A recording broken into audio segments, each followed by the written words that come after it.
네, 안녕하세요. 시리우스 영재부원장 황승환이라고 하고요.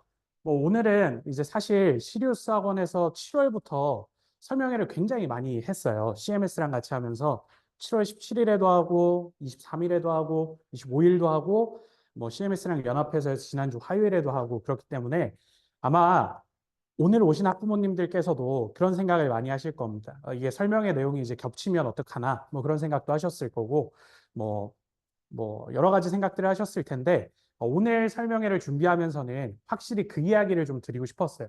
오늘 설명회는 모집 설명회고요. 최종적으로 아마 영재학교 대비반을 고민하시면서 학원 선택의 기로에 있으실 때 이 설명회를 통해서 결정하고자 하심이 있을 거라고 생각이 듭니다. 그래서 저는 오늘은 조금 기존의 설명회와는 다르게 꼭 학생들에게 도움이 되고자 하는 얘기들을 좀 하고자 했고요. 그걸 통해서 저희가 어떻게 학생들을 가르칠지 그런 얘기를 해보도록 하겠습니다. 네, 일단 그래서 오늘 설명의 순서는 영재학교에 대한 얘기를 조금 하고요. 그 다음에 시리우스 과학에 대한 얘기를 하고 이따가 8시 좀 넘어서 CMS 김정현 원장님께서 CMS 수학에 대해서도 설명해 주실 겁니다. 일단 첫 번째 영재학교에 대해서 간단하게 말씀을 드리면요. 영재학교의 장점이 무엇일까라고 하면 잘 알고 계실 거예요. 일단 기본적으로 첫 번째는 굉장히 뛰어난 학습 환경을 갖고 있습니다. 일반고 자사고에서는 사실은 이러한 학습 환경을 갖출 수가 없어요. 실험실이라든지 아니면 천문대라든지 본인들이 연구에 매진할 수 있는 그런 환경들이 존재하고요. 두 번째로는 이제 주변에 정말 뛰어난 친구들이 있다는 것도 큰 장점이겠죠. 학생들이 지금 당장 뛰어난 친구들과 함께 있는 것도 사실 중요한데 그 친구들이 고등학교를 졸업하고 대학을 졸업해서 고등학교 이후에 10년 이렇게 내다봤을 때 주변에 이런 뛰어난 친구들이 있다는 것도 굉장히 큰 장점이 될 겁니다. 그리고 이제 마지막으로 대학 진학에 유리하다는 장점도 있는데요. 서울과학고 같은 경우에는 인원의 50% 이상이 서울대에 진학을 하고요. 대전이나 대구 이런 학교들 같은 경우에도 정원의 3분의 1 이상이 서울대학교에 진학을 합니다. 그래서 대학에 가기에는 사실 영재학교에 굉장히 유리하다라고 생각하시면 되고 한과형 같은 경우에는 서울대학교 진학률이 살짝 떨어지고요. 대신에 카이스트를 많이 지원한다라고 보시면 됩니다. 그래서 이 장점이 조금 와닿게 설명드리고 싶어서 제 이야기를 좀 하려고 하는데 일단 이 사진을 좀 봐주시겠어요? 줌에 계신 분들도 마찬가지고요. 누군지는 다 아시죠? 김연아 선수입니다. 김연아 선수가 2008년에 대통령상을 받았어요. 대한민국 인재상이라고. 근데 여기 뒤에 자료를 보시면 여기에 여기 제 이름입니다. 네, 저도 대통령상을 같이 받았습니다. 물론 거기 이제 갔을 때 청와대 그 무슨 관이었는지 기억이 안 나는데 거기 가가지고 이제 상을 받을 때요. 김연아 선수는 센터에 그 국회의원분들과 이런 장관분들과 앉아 있었고요. 저 이제 외곽에 이렇게 앉아 있긴 했었는데 같은 해에 대한민국 인재상을 받았습니다. 만일 제가 과학고등학교를 진학하지 못했다고 한다면 이런 상을 같이 받지는 못했을 거예요. 그래서 김연아 선수를 옆에서 봤던 기억이 납니다. 그래서 저는 제 이야기를 통해서 학생들을 어떻게 가르치고 싶은지를 좀 설명드리고자 하는데요. 저는 예전에 2007년에 과학고등학교를 들어갔어요. 그래서 2007년에는 영재학교는 한국과학영재학교밖에 없었고요. 나머지는 이제 지방에 있는 과학고들로 운영이 됐었는데 그래서 그 당시 과학고들은 지금보다는 서울대나 이런 데 가는 입결이 더 좋았습니다. 그래서 그때 제가 얻었던 점들을 몇 가지만 정리해 보면요. 먼저 그 공부할 수 있는 환경이 있었다라는 게 굉장히 좋았던 것 같아요. 그 시기는 지금으로부터 좀 시간이 전이니까 스케줄이 조금 타이트했습니다. 5시 50분에 저희 학교는 기상을 시켰고요. 아침 7시 20분부터 수업을 했었어요. 그리고 저녁 7시가 되면요. 저녁 6시 10분까지는 수업을 했고 저녁 7시부터 밤 12시까지는 자습을 시켰습니다. 그리고 공식적인 취침 시간은 12시 반부터 5시 50분까지였죠. 그리고 되게 옛날이라 제가 싫어했던 문화가 있었는데 5시 50분에 일어나면 운동장에서 꼭 조회를 시켰어요. 그래서 운동장에서 조회를 할 때 빠지거나 하는 인원이 있으면 그 조회가 막 길어지고 그다음에 끝나고 막 운동장 돌리고 이런 게 있었거든요. 근데 제가 최근에 그 영재학교에 진학한 친구들 얘기를 들어보니까 기상 시간도 다 늦춰졌고요. 그런 문화도 다 없어졌고요. 인원 체크는 한다고 합니다. 밤에 이제 기숙사에서 본인 이름 쓰거나 아침에 이름 쓰는 거 정도로는 이제 조회 이런 것들이 다 바뀌어서 조금 달라지긴 했고요. 자습도 11시까지인가가 필수적으로 하는 거고 그 이유는 본인이 원한다고 하면 더 연등이 가능하다고 해요. 그래서 좀 더 자율적인 문화로 바뀌었으니까 제가 말씀드린 건 옛날 얘기고요. 근데 아무튼 그때 좋았던 점은 뭐냐면 적어도 7시부터 12시까지는 제가 원하는 공부에 집중할 수 있는 환경이 있었어요. 그래서 그 당시에 이제 과거 기억을 더듬어 보면 독서실이 따로 있었고요. 독서실은 이제 온돌이 되는 곳이었어요. 그래서 추운 겨울에도 양말 신고 들어가서 따뜻하게 지낼 수 있는 독서실이었고 선생님이 감독을 해주시고 계시다 보니까 공부를 안 하고 싶어도 공부를 할 수밖에 없었어요.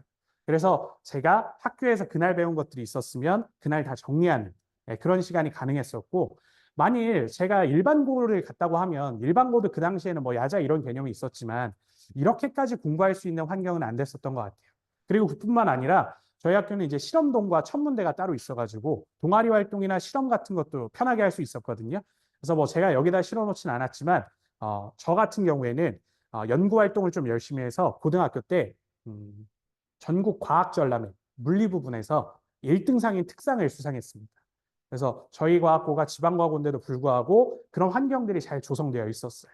근데 최근에 영재학교들은 사실 그거보다 더 뛰어난 환경들이 있을 테니까 그런 환경 속에서 공부할 수 있다는 건 굉장히 큰 장점이라고 생각합니다. 그 다음에 이제 두 번째는요. 과학고에 들어가기 전에는 사실 저는 이제 중학교에서 내신으로 따지면 상위권에 속했습니다. 최종 졸업할 때 내신 등수가 아마 2등이었을 거예요, 전교. 1등은 못했지만. 그래서 저희 중학교에서 과고를 갈 때 1, 2, 3등이 이제 시험본을 보러 갔었어요, 전교에. 근데 그렇게 따지면 사실 중학교에서는 제가 이제 우물 안에서 이렇게 살 수 있었는데 과학고를 가니까 뭐 예전에 뭐 학생들한테 좀 얘기해서 부끄러운 얘기긴 한데 제가 입학 등수를 알거든요. 입학 등수를 담임 선생님이 불러서 너 걱정된다고 얘기해 주셨어요. 60명 정원인데요. 제가 입학한 등수가 57등이었습니다. 네. 그러니까 뒤에서 4등으로 문 닫고 들어간 거죠. 근데 뭐 사실 들어가기만 하면 좋은 거죠. 그래서 들어가서 다른 친구들은 공부를 어떻게 하는가, 수학과학에 대해서 어떻게 하는가를 많이 보고 벤치마킹 했던 것 같아요. 사실 제가 그냥 중학교에, 지방 중학교에서 다니고 그냥 혼자 공부했다고 하면 그런 경험들을 하지 못했을 텐데 굉장히 잘하는 뭐 대회, 올림피아드나 이런 데서 수상하는 친구들한테 많은 것들을 배웠거든요. 그래서 제가 졸업할 때 등수는 전교 4등으로 졸업을 했었습니다. 그래서 그렇게 올렸던 경험이 만약 과학고가 아니었으면 할 수 있었을까라는 생각도 들어요. 그 다음에 이제 이것도 이제 마찬가지인데요. 사실은 사람이 살다 보면 항상 이제 최고 1등만 할 수는 없을 거예요. 근데 본인이 노력을 하다 보면 어느 정도 궤도에 오르게 될 겁니다. 그럼 그 궤도 안에서 밑으로 떨어지는 일은 잘 생기지 않을 거예요. 근데 이런 것들이 사실은 과학고에 가서 제가 경험하고 배웠던 거라고 생각이 듭니다. 제가 항상 뭐 최선의 노력을 다하긴 했지만 전교 1등을 한 적은 없어요, 과거에서. 왜냐하면 1등 하는 친구는 계속 1등만 했거든요. 그 친구는 들어와서 1등을 한 번도 놓친 적이 없어요. 그 친구는 천재겠죠. 근데 그 친구만큼은 할 수 없다고 하더라도 적어도 본인이 어느 정도 선에서 따라가는 것들은 여기에 갔었기 때문에 가능하다라고 생각이 들어요.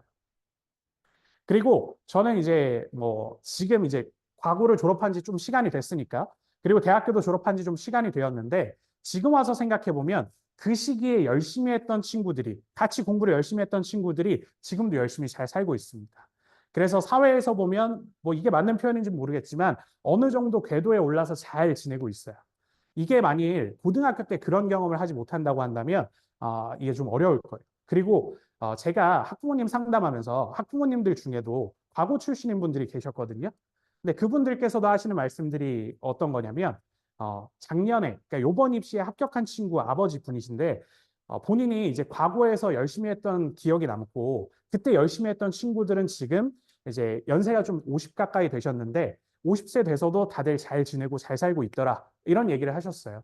그러니까 결국에는 영재학교나 뭐 과고나 이런 데 가서 학생들이 어느 정도 이렇게 열심히 한 것들이 남아 있다고 한다면 인생에서 길게 봤을 때 더 나이가 들어서도 열심히 지내고 그다음에 잘 지내고 그런 것들을 볼 수 있을 겁니다. 그래서 만일 저는 이렇게 생각합니다. 제가 과학고등학교를 가지 않고 저는 강원도 출신이거든요. 춘천 출신인데 거기에 일반 고등학교를 갔다라고 한다면 과연 서울대를 갈 수 있었을까? 그런 생각도 많이 들어요. 그래서 뭐 여러 가지 이유가 있겠지만 이런 것들을 토대로 학부모님들께서 뭐 영재고를 보내고 싶다라고 하시면 생각해 보시는 것도 좋을 것 같습니다. 그리고 이 경험이 제가 사실은 학생들에게 가르치고 싶어 하는 부분들이기도 해요. 그래서 영재학교 학생들을 가르칠 때는 어떤 마음으로 가르치게 되느냐? 이 부분이 오늘 제가 드리고 싶은 메인 포인트라고 생각하시면 됩니다. 첫 번째는 이렇게 공부할 수 있는 환경이 조성되어 있는 게 굉장히 중요하다고 말씀드렸잖아요. 그래서 저희 학원 같은 경우에도 그 환경에 굉장히 투자를 많이 하고 있습니다, 나름대로. 그래서 여기 강의실도 이제 새로 만들어진 지 얼마 안 됐고요. 그다음에 저희는 영재반 같은 경우에는 모든 반이 다 전자칠판을 활용합니다. 과학 수업 같은 경우에는 뭐 그림 같은 게 굉장히 복잡한 경우가 있거든요. 제가 여기엔 실지 않았지만 뭐 어느 해외에서 그 생물 선생님인가 봐요. 생물 몸의 그림을 진짜 열심히 그리는 분이 계세요. 그럼 사실 수업하는 사람 입장에서는 그걸 그리는 시간이 얼마 이상이 걸렸을 테니까 수업의 양이 줄어들 거라고 생각할 수밖에 없거든요. 근데 저희는 뭐 전자칠판이 있으니까 뭐 미디어나 이런 것들을 충분히 활용해서 정확한 그림이나 이런 것들을 토대로 여기서 수업을 하니까요. 그림을 그리면서 뭔가 줄어드는 시간이나 이런 것들을 빼고 그 시간에 학생들에게 공부를 더 가르쳐 줄 수 있는 거죠. 그래서 그렇게 수업을 진행하고 있고요.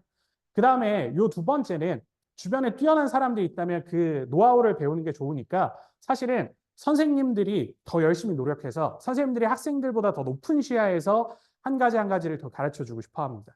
그래서 똑같은 문제를 풀어도요. 그냥 그 문제를 A라는 방법만으로 푸는 게 아니라 여러 가지 방법들을 다 알려주면서 학생들이 스스로 점프할 수 있도록 좀 가르쳐 주고자 합니다. 그리고 그거에 저희가 연습을 하는 부분이 뭐냐면 매년 문제도 새로 출제하고 교재도 새로 쓰고 하면서 사실 이게 선생님이요. 그냥 수업을 하면 한 번 수업 준비한 걸 가지고 몇 년은 할 수 있겠다라고 생각하는 분들이 많으세요. 선생님들 중에도 그런 분들이 많고. 근데 되게 재미난 게 뭐냐면요. 학생들하고 열심히 수업을 하고 수업 준비를 하다 보면 작년에 제가 풀었던 문제인데도 불구하고 작년에 제가 조금 이 부분이 아쉽진 않았을까? 올해는 이걸 이렇게 가르치면 더 학생들이 더 이해하기 쉽겠구나라고 하면서 저 스스로도 레벨업하는 것들이 느껴지게 됩니다. 근데 그런 관점들을 그런 순서들을 학생들에게 가르쳐 주고 싶은 거죠. 그래서 1년 정도 되는 영재고 입시 준비하는 동안 학생들이 그런 점프를 할 수 있도록 하는 게 이제 목표이긴 합니다. 그다음에 이제 세 번째는요. 뭐 제가 학생들에게 최고의 선생님이라고 할 수는 없을 것 같아요. 뭐그 정도까지는 말하기는 어렵겠지만 항상 최선을 다하는 선생님이면 학생들이 이제 그걸 보고 그 마인드를 배울 수 있다고 생각합니다. 사실 입시는 단기간에 끝나는 게 아니라 되게 장기간에 걸친 레이스거든요. 1년 동안 학생들이 어떤 경험을 하냐면요. 처음에는 들어와서 열심히 잘하는 친구들이 존재해요. 그러다가 모의고사 한번 딱 보면 풀이 꺾이는 친구들도 존재합니다. 왜냐하면 본인이 예상한 대로 본인의 성적이 나오지 않는 거죠. 그리고 어떤 친구 같은 경우에는 그래서 더 노력을 했더니 단기간에 또 성적이 오르지 않아요. 그래서 이런저런 문제들을 겪게 됩니다. 근데 그런 문제들을 겪을 때마다 선생님들이 어떤 노하우가 있고 이때 대응책을 알고 있고 한다고 하면 그걸 알려주게 되면 학생들이 더 성장하고 이런 것들이 존재하거든요. 그래서 그런 것들을 할 수 있는 선생님이 되고자 합니다. 그 다음에 이제 최종적으로는 지금 영재학교 대비반을 통해서 학생들이 영재학교에 합격하면 제일 좋죠. 근데 합격하지 못하더라도 사실은 이 시간들이 학생들에게 도움이 되는 과정으로 가르쳐 주고 싶습니다. 그래서 영재반 친구들과 이제 영재학교에 붙든 아니면 영재학교에 탈락한 친구들이든 소통을 하는 경우들이 있거든요. 근데 그런 친구들이 항상 하는 말이 뭐냐면 예로 작년에 한과영에 들어간 친구 한 명 얘기를 드릴게요. 그 친구 같은 경우에는 계속 수업을 같이 했어요. 그래서 한과영에 가서 지금 하는 얘기는 뭐냐면 지금 생활할 때 시리우스 학원에서 배웠던 것들이 너무 도움이 된다. 그래서 본인이 뭐 학교 수업이나 이런 걸 따라가는데 전혀 어려움이 없다라고 얘기를 해요. 그래서 잘 지내고 있는 친구가 한 명 있고요. 또 한 명 친구는 조금 뭐 그 당시에는 안타까웠던 친구인데 지방에서 왔던 친구였어요. 지방에서 토요일마다 매번 왔었던 친구인데 아쉽게도 영재학교에 떨어졌어요. 탈락한 친구죠. 근데 그 친구가 저희 학원에서 배워둔 게 있기 때문에 그 지역에 있는 과고를 들어갔어요. 근데 과고를 들어가고 나니까 역시 여기서 배웠던 걸 가지고 내신을 잘할 수 있었다라고 얘기를 했어요. 그래서 그 친구 같은 경우에는 정말 최근에 학원에 고맙다고 연락 온 게 뭐냐면 서울대에 합격했다고 연락이 왔었습니다. 만약에 여기서 생활이 없었다고 한다면 합격할 수 없었을 거라고 그 친구도 얘기를 했어요. 그래서 어찌됐든 이 과정, 긴 과정이고 뭐 주 3회씩 학원에 와야 되잖아요. 그럼 학생들이 굉장히 피로할 거거든요. 근데 그런 과정을 통해서도 학생들이 좀 배우는 게 있고 뭔가 좀 열심히 살아갈 수 있는 그런 동기부여가 되는 이제 학원이 되었으면 좋겠어서 저희도 그렇게 수업을 하고자 합니다. 그래서 뭐 제가 주로 이제 말씀드릴 부분은 오늘 핵심적으로 말씀드릴 부분은 사실 여기였어요. 어떻게 가르치겠다. 왜냐하면 오늘은 모집 설명회니까요. 최종적으로 이걸 통해서 학원을 결정하셔야 되니까 선생님들이 어떤 마인드로 학생에게 수업하는지를 좀 설명드리려고 했습니다. 그 다음에 이제 두 번째로 시리우스 과학에 대해서 이제 말씀을 드리면요. 그러면 저희 학원은 이제 이거 토대로 과학에 대해서 어떻게 가르치느냐를 설명드리면 첫 번째로는 과학 입시의 핵심을 한번 살펴보셔야 되는데 일단 과학 입시에서는 문제 해결 능력을 평가하려고 하고요. 과학적, 융합적 사고력을 평가하려고 합니다. 그 다음에 두 번째로는 범위는 중등에 해당돼요. 하지만 수준은 고등 수준이 아니라 그 이상이 될 수도 있습니다. 대학교 1학년 수준이 될 수도 있고 굉장히 깊게 고민해야 된다라고 생각하시면 되고요. 그 다음에 채점 기준에 맞는 답안을 작성해야 좋은 점수를 받을 수 있다라는 걸 생각하시면 되고 매년 그리고 뭐 학교별로도 입시 스타일이 정해져 있는 게 아니라 매번 바뀐다라고 생각해 주시면 됩니다. 그래서 일단 첫 번째로 문제 해결 능력과 과학적, 융합적 사고력을 이제 평가하는 예시를 한번 살펴보면요. 이게 올해 나왔던 기출 문제인데요. 이 문제 같은 경우에는 이제 한 과형에 출제된 문제입니다. 근데 이 문제 같은 경우에는 내용 자체는 중학교에 들어있긴 하지만 최종적으로는 실험을 설계하는 부분까지 되어 있어요. 그래서 과학적 사고력이 존재하지 않는다고 하면 여기서 많은 점수를 깎일 수밖에 없습니다. 그런 문제라고 보시면 되고요. 그 다음에 이제 두 번째 문제는 사실은 이 장치 같은 경우에는 중학교 책에도 아마 있었던 걸로 기억하는데 굉장히 그냥 학생들이 흔히 봤던 장치라고 생각하시면 돼요. 근데 그거를 조금 더 고민을 해서 이 장치로 표현할 수 없는 한계랑 그 해결 방안을 제시하라고 하는 거니까 더 깊은 생각이 필요하다라고 보시면 됩니다. 그리고 이 문제 같은 경우에는 요것만 딱 보면 수학이나 물리 문제 같죠? 근데 주제는 또 생물이에요. 그래서 요거는 생물과 뭐 수학, 물리의 융합형 문제다라고 보시면 됩니다. 그래서 그런 부분들을 같이 이제 고민을 하는 게 과학적, 융합적 사고력, 그리고 문제 해결력이 필요하다라는 거고요. 그 다음에 범위는 중등인데 이제 수준이 좀 어려운 건 뭐냐면요. 사실 이 문제는 수준이 엄청 높은 문제는 아닙니다. 근데 중학교 책에 동일한 내용이 있어서 예시로 들었어요. 이 문제를 잘 살펴보면 수료 모형이 있고 그걸 통해서 전류가 흐르는 걸 설명해보자라는 게 중학교 책에 있습니다. 근데 학생들은 사실 이거에 대해서 깊게 고민은 잘 안 하거든요. 근데 이 문제가 기출문제로 출제된 적이 있어요. 근데 기출문제로 출제되면 어떻게 나오냐면 이걸로 설명할 수 없는 것을 한 가지도 아니고 5개나 찾아서 쓰라고 되어 있습니다. 그러면 이 주제에 대해서 본인이 얼마나 깊게 알고 있느냐를 묻는 거라고 보시면 돼요. 그래서 어떤 학생들 같은 경우에는 한두 가지밖에 못 써요. 근데 깊이 알고 있는 친구들은 5가지가 아니라 그 이상의 개수도 적을 수 있는 문제라고 보시면 됩니다. 그래서 영재학교 입시 같은 경우에는 이렇게 깊이 있게 공부하는 게 되게 중요하다. 넓은 범위를 얕게 공부하는 게 중요한 게 아니고요. 좁은 범위라고 할지라도 그걸 깊이 파는 게 정말 중요합니다. 그 다음에 이제 세 번째로는요. 채점 기준에 맞는 답안 작성인데요. 요거는 이제 한번 보면 이 문제 같은 경우에는 뭐 제가 좀 이해하기 쉬울 것 같아서 넣어놓은 건데 문제를 발생시킬 수 있는 원인을 2가지 쓰고 검증할 수 있는 방법을 서술해라 라고 하는 문제입니다. 근데 보통 학생들이 답을 잘 쓰는 친구들도 여기까지만 써요. 뭐가 바뀌었으니까 그럼 교체해보자 라고까지만 씁니다. 근데 사실은 좀 더 깊게 생각하고 논리적으로 생각한다고 하면 교체만으로는 뭐가 문제인지 알아낼 수 없어요. 그런 것까지 답안에 써줘야 아마 제가 생각하기에는 채점 기준에서 만점을 받을 수 있을 거라고 생각이 듭니다.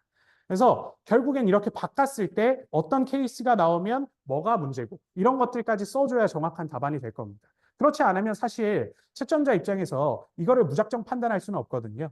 그래서 이게 배점이 8점이니까 예를 들어서 원인과 결과 한 세트당 4점이라고 가정을 하면 저라면 배점을 이렇게 줬을 것 같아요. 그냥 이런 거 하나 딱 쓰면 1점. 그 다음에 여기까지 쓰면 또 1점. 그 다음에 최종적으로 여기까지 쓰면 뭐 2점을 더 줘서 만점.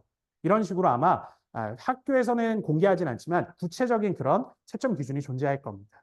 그거에 맞춰서 쓰는 연습들을 평소에 해야 돼요.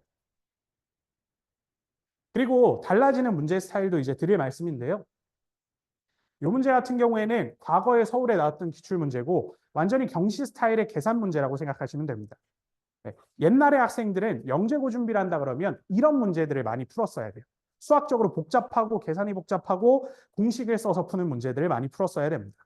근데 요번 입시에 나온 서울 기출문제 같은 경우에는 되게 문제는 복잡해 보여요. 근데 계산할 게 한 가지도 없습니다. 계산이 필요 없어요.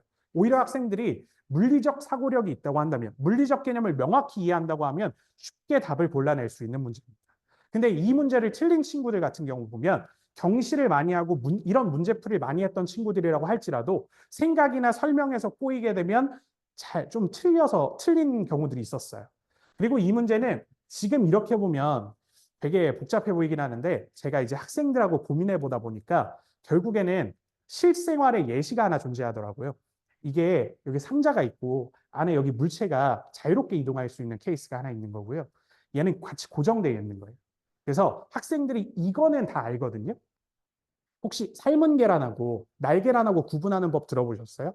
책상에서 돌리다가 멈췄을 때 계속 더 돌아가면 내부가 액체로 되어 있는 삶은 달걀이 아닌 날달걀이다라고 생각할 수 있거든요. 근데 그거나 이거나 사실 원리는 똑같아요. 근데 그걸 생각하고 푸는 학생들이 있을 수도 있고, 근데 이런 경시를 많이 한다고 하더라도 그런 부분들을 생각하지 못하는 친구들이 있을 수도 있죠. 그래서 저희는 이런 포인트에 맞춰서 이제 수업을 해야겠다라고 최근에는 생각하고 있습니다. 그리고 또 이 부분이 오늘 설명회에서 학생들에게 이제 도움이 될 거다라고 생각은 들고요. 이 부분을 아마 학생들에게 그냥 하라 그러면 하시기 쉽지 않을 거예요. 그래서 이 부분은 저희 학원에서 책임져 드리겠다. 학생들을 위해서 도와주겠다라고 하는 부분이라고 생각하시면 됩니다. 일단 하나씩 살펴보시죠. 학생들이 이런 얘기도 많이 했을 거예요. 지금까지 공부해 오면서 개념 이해는 되는데 문제가 안 풀린다. 시험 보면 점수가 낮게 나온다. 이런 얘기를 했었을 거예요. 근데 이 질문은 교육하는 사람 입장에서 보면 굉장히 질문 자체가 뭔가 답해주기에 조금 부족한 부분이 있습니다. 너무 포괄적이에요. 그래서 이거를 좀 나눠서 보면 첫 번째는 문제와 관련된 공식이나 개념을 잊어서 문제가 안 풀린다라고 할 수 있을 거예요. 그걸 선생님이 캐치하면 선생님 입장에서는 개념 복습하고 그 예제들을 풀어봐라 라고 솔루션을 줄 수 있겠죠. 그 다음에 이제 두 번째는 이런 친구들도 존재해요. 최근에는 국어적으로 좀 헷갈려 하거나 여러 문제를 안 풀어본 경우에는 문제의 의도를 파악하지 못하는 경우들이 있습니다. 그럼 그런 경우는 선생님이 계속 문제에 대해서 이건 어떤 의도고 이건 이렇게 해석해야 되고 그럼 다른 문제를 풀어보면 너네는 어떻게 해석하겠니? 이런 것들을 지도해 줘야겠죠. 그래서 저희도 이런 부분들을 이제 신경 쓰고 있는 거고요. 그 다음에 또 어떤 케이스도 있냐면 문제를 풀다가 본인이 첫 번째 시작은 잘해요. 하지만 최종적인 부분까지 완성을 못 해내는 경우들이 있습니다. 논리가 부족하다든지 아니면 중간에 본인이 생각하는 과정을 까먹었다든지 그런 걸 거예요. 그러면 그거는 선생님이 옆에서 힌트도 주고 모범 답안이 있을 땐 그걸 통해서 따라하는 연습도 하고 문제풀이를 반복시키다 보면 학생들이 이런 부분들이 해결됩니다. 그 다음에 최종적으로는 본인은 개념은 잘 알고 있어요. 물리학적이나 뭐 이런 개념들은 잘 알고 있는데 그거를 알고 있는 개념 중에 어떤 걸 적용해야 되는지 모르는 경우들이 있습니다. 그런 걸 적용하게 하기 위해서 저희는 모의고사를 매년 출제하고 그 모의고사가 교재에 계속 들어가 있고 이런 거라고 보시면 돼요. 다양한 문제를 접할 수 있도록 선생님이 해줘야 됩니다. 그래서 개념은 이해가 되는데 문제가 풀리지 않는다라고 학생이 질문한다고 하면 그거를 정확한 원인을 찾아내야 돼요. 그리고 정확한 솔루션을 줘야 학생들이 실력이 늡니다. 그리고 이거는 저희가 담임 선생님 제도가 있는데 담임 선생님별로 이제 학생들의 상태를 계속 파악할 거예요. 그래서 뭐 정확하게 뭐 언제다라고 지금 말씀드리기는 어렵지만 학부모님들께 리포팅을 해드릴 겁니다. 그럼 그런 리포팅을 통해서 학생들의 이런 부분들을 저희가 채워주고 학부모님들 어떻게 변화하고 있는지 알게 해드릴 겁니다. 네, 그렇게 생각해 주시면 되고요. 그 다음에 이제 두 번째는 학생들이 이게 겨울방학쯤 되면 많이 하는 고민이라고 보시면 돼요. 겨울방학쯤 되면 본인은 열심히 공부하고 본인의 이제 몸을 갈아넣고 시간을 갈아넣고 그렇게 이제 공부를 한다라고 하는데 성적이 안 오르는 경우가 있을 수 있습니다. 그래서 요거를 이제 좀 확인해 보면요. 어떤 친구 같은 경우에는요. 일주일에 자습 시간이나 뭐 이런 것들이 있을 때 한 문제만 가지고 일주일을 허비하는 경우도 존재합니다. 본인 스스로 그 문제를 해결할 레벨이 아닌데도 불구하고 그 문제에만 너무 목매다 보니까 다른 문제들을 못 푸는 경우가 발생해요. 그래서 한 시간에 어떤 분량을 공부하는지 확인하지 않았다고 한다면 선생님 입장에서는 그 공부량을 세팅해 줄 수 있죠. 너는 지금 이걸 할 때가 아니라 이걸 하는 게 맞다. 이런 식으로 세팅해 줄 수 있고요. 그 다음에 대부분의 학생들은 본인들이 틀렸던 문제, 숙제나 이런 부분에서 틀렸던 문제들을 복습하진 않을 겁니다. 그러면 복습하지 않았다라고 한다면 선생님 입장에서는 어떻게 고쳐봐라. 이런 것들을 다 얘기해주고 문제를 처음부터 다시 풀리고 이런 것들을 진행하게 되겠죠. 그 다음에 또 중요한 건 뭐냐면 영재학교 입시는 이유를 서술해라 라고 하는 부분들이 등장합니다. 근데 그러면 학생들이 설명하는 연습을 꼭 해야 되거든요. 그걸 안 했다고 한다면 이제 문제가 생겨요. 그래서 그 부분은 이제 본인이 안다고 생각하는 거랑 표현하는 게 차이가 있으니까 저희가 그 지도를 해줄 겁니다. 예를 하나 들어드릴게요. 작년에 한과영에 합격한 친구고요. 그 친구 같은 경우에는 물리대회 최우수상을 수상한 친구입니다. 예, 그런 친구 같은 경우에도 본인이 처음에는 영재반에 들어와서 서술형 문제를 답을 못 쓰겠다라고 얘기를 했었어요. 근데 저희가 어떻게 하면 된다, 어떤 키워드를 써야 된다, 생각은 이렇게 풀어나가야 된다, 그리고 말하는 연습을 해야 된다라고 강조를 하다 보니까 그 친구가 이제 겨울방학 이후부터 바뀌었거든요. 그래서 최종적으로는 영재학교에 합격할 수 있었습니다. 그래서 이런 부분들도 저희가 학생들을 체크해서 변화시킨다라고 보시면 되고요. 그 다음에 이런 친구들도 많이 있죠. 저는 시험을 잘 본 것 같아요. 시험 보고 나면 쉬웠어요. 라고 말을 할 텐데 그런 것과 다르게 시험 결과는 굉장히 안 나오는 친구들이 존재할 수 있습니다. 그러면 이제 그런 친구들 같은 경우에 어떤 게 문제냐면요. 채점 기준을 정확하게 확인하지 않아서 그런 경우가 있어요. 저희 학원 같은 경우에 모의고사를 보게 되면 채점 기준을 명확하게 제공합니다. 그리고 데일리 테스트를 본다고 하더라도 어떤 문제들은 채점 기준을 제공할 때가 있어요. 그러면 제가 학생들에게 어떤 걸 시켰냐면요. 잘하는 친구예요. 잘하는 친구인데 항상 데일리 테스트를 보면 점수가 좀 깎여요.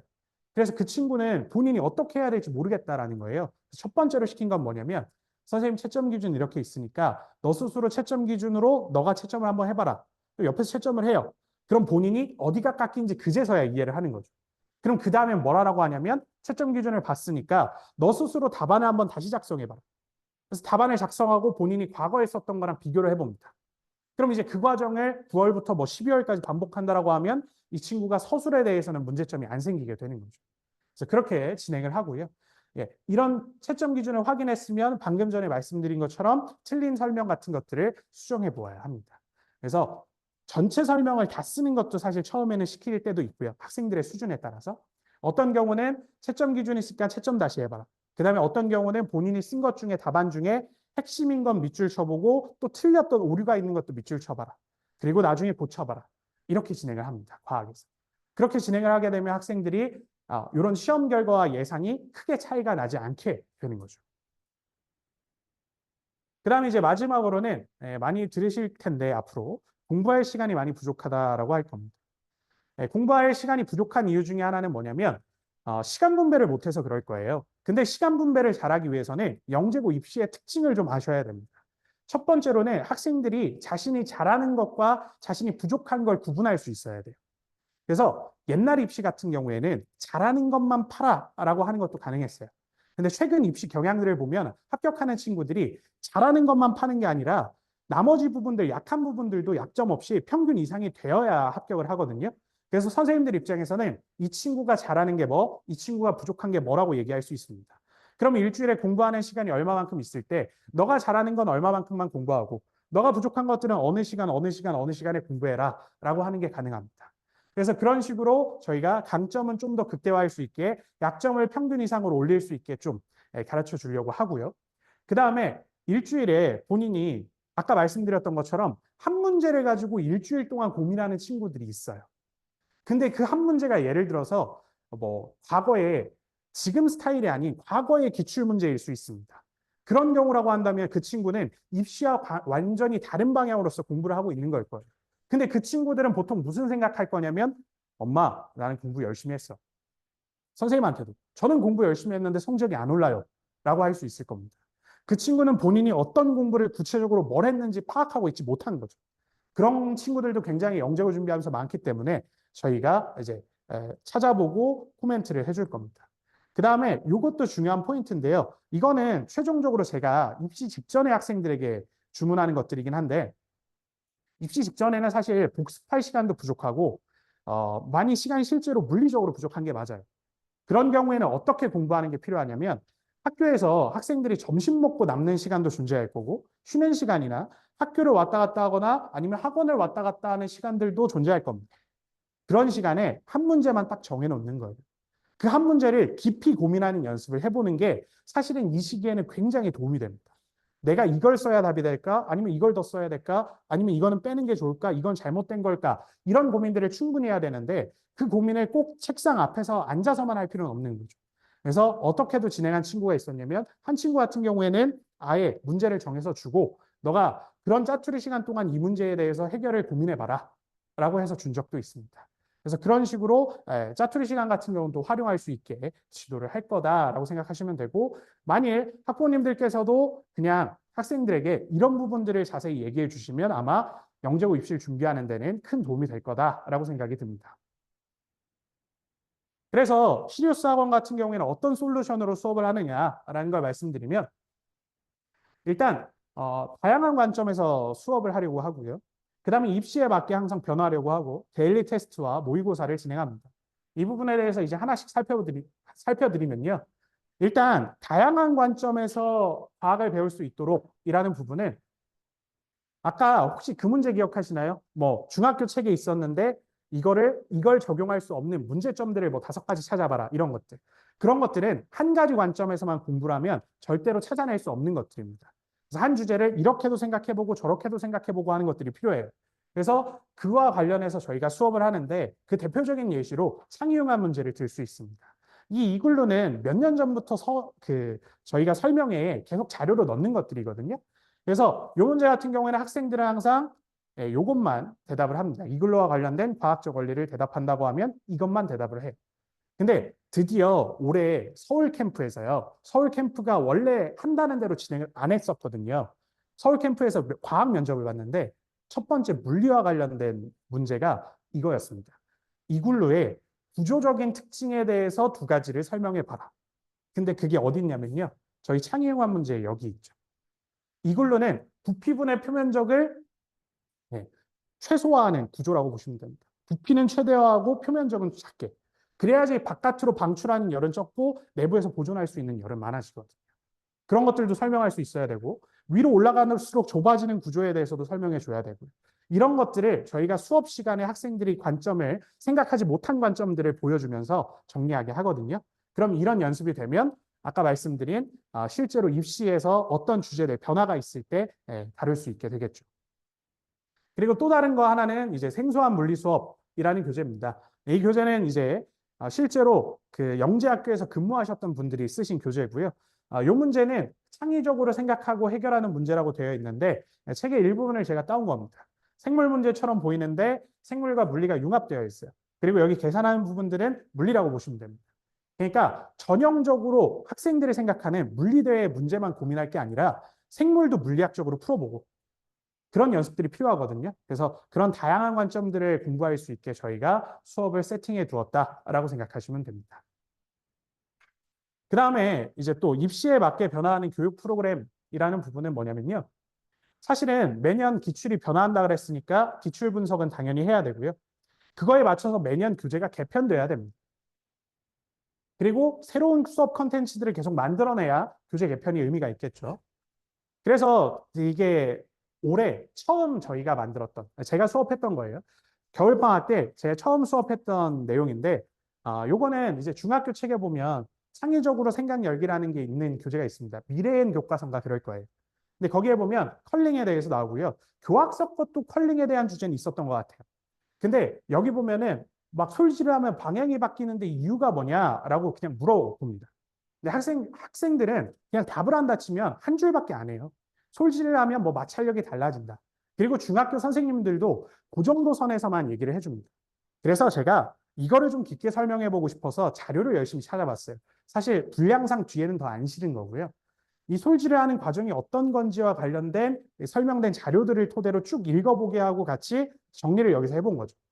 그래서 이 한 주제라고 할지라도 사실은 분석하는 방법들은 굉장히 다양합니다. 그리고 깊이 있게 판다고 하면 진짜 어려운 부분들이 많아요. 그래서 그런 것들을 이제 수업으로 진행을 했었고요. 네, 이런 식으로 약간 매년 컨텐츠들은 새로 만들고 있다. 그 컨텐츠 중에 하나입니다.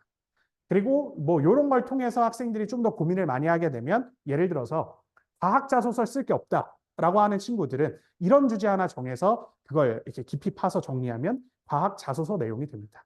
뭐 영재학교에서는 자소서가 좀 부족하다, 그러니까 자소서 내용 가지고 막 정량적인 평가를 하진 않거든요. 근데 합격선에 들 수 있게 자소서를 쓰긴 해야 되니까 그런 과학적인 사고력, 깊이 있는 내용들이 들어갈 수 있게 방학 때 이제 수업을 했다라고 보시면 됩니다.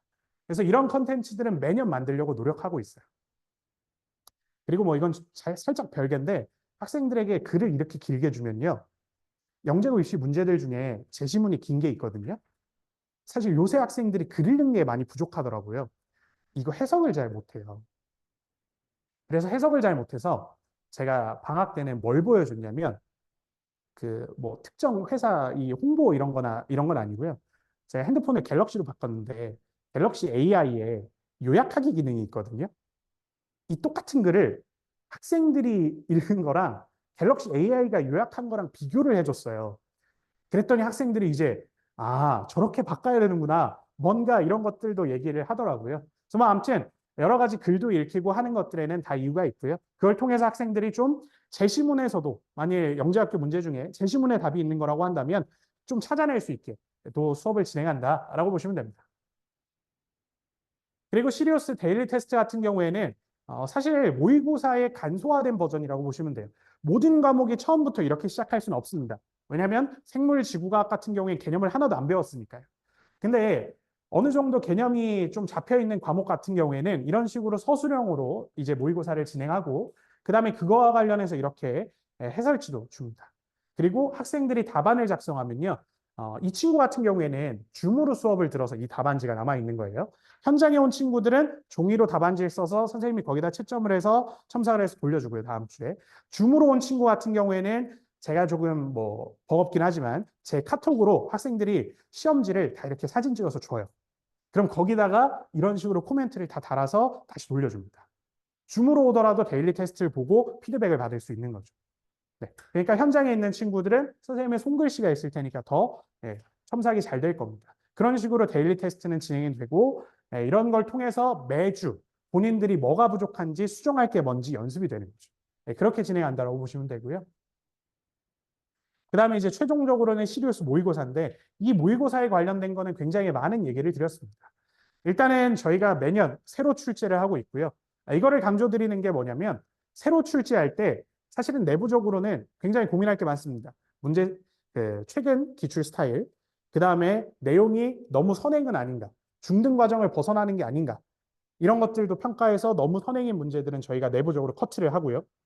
그 다음에 이런 문제들 같은 경우에 그림을 그려야 될 경우에는 디자이너 분에게 맡깁니다.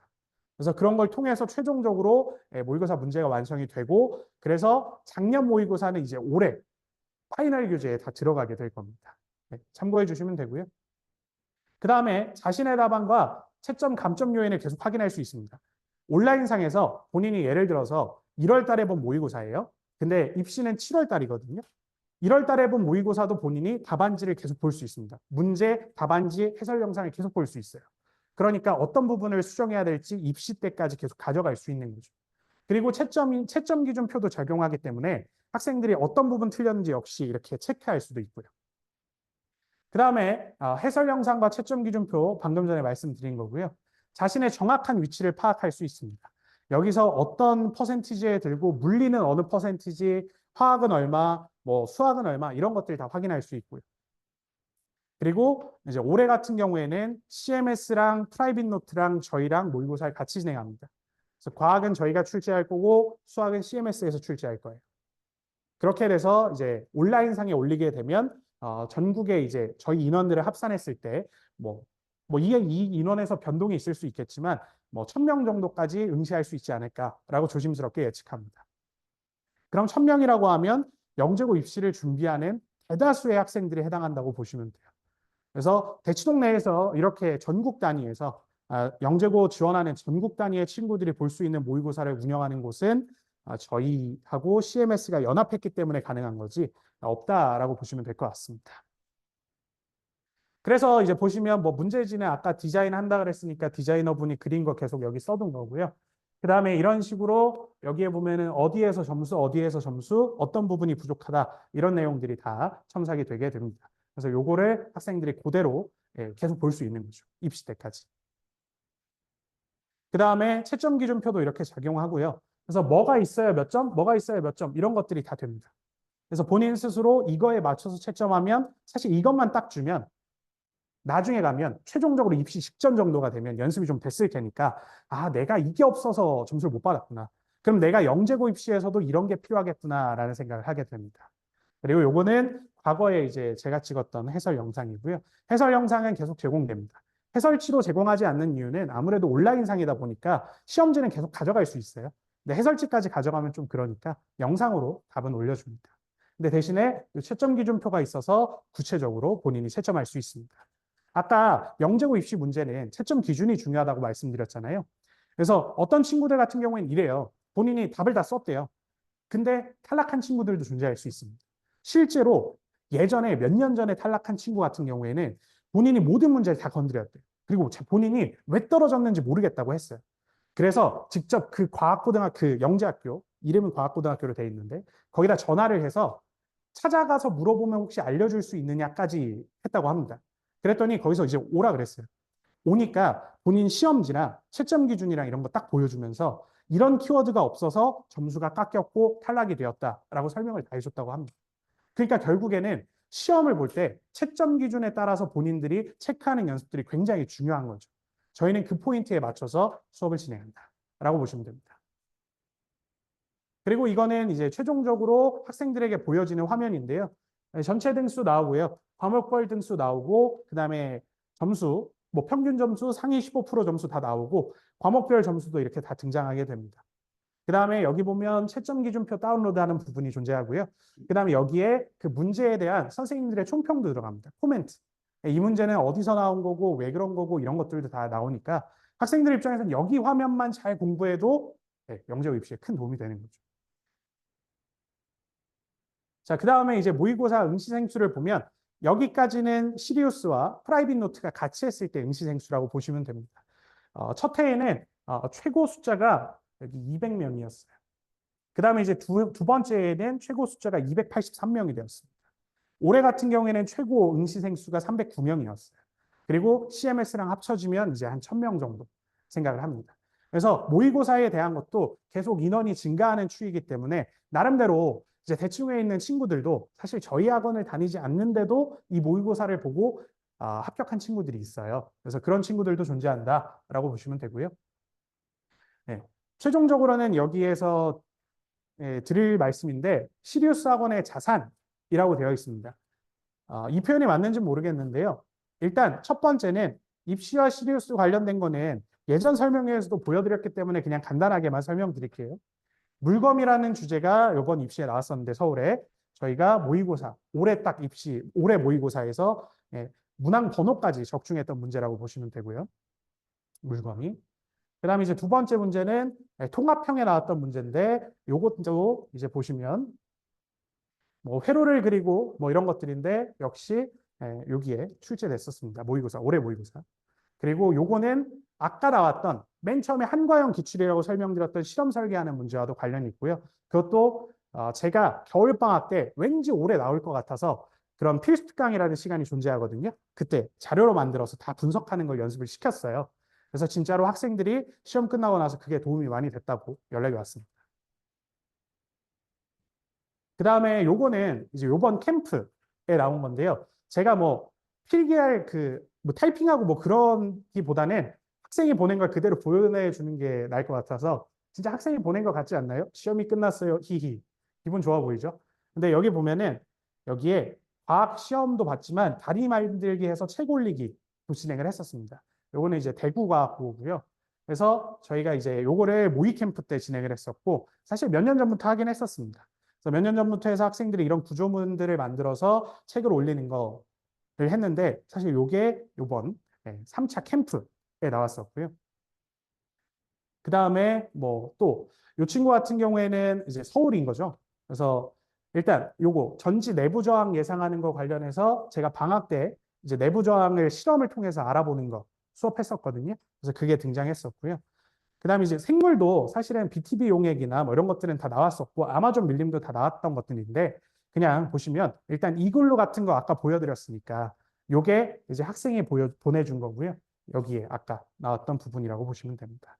그래서 결국엔 저희가 수업한 것들이 2차뿐만 아니라 3차에도 다 나오게 되고 인천 같은 경우에는 사실 그걸 올렸어요. Q&A에 2차 시험 성적도 중요하긴 한데 3차도 굉장히 중요하다. 3차에서 변별되는 경우도 많다라고 하는데 저희가 이번 3차까지 이렇게 어느 정도 맞춘 것들이 있다. 그리고 여기에는 실진 못했는데요. 대전 같은 경우에도 과학 실험이 나왔는데 자기장 실험이 나왔습니다.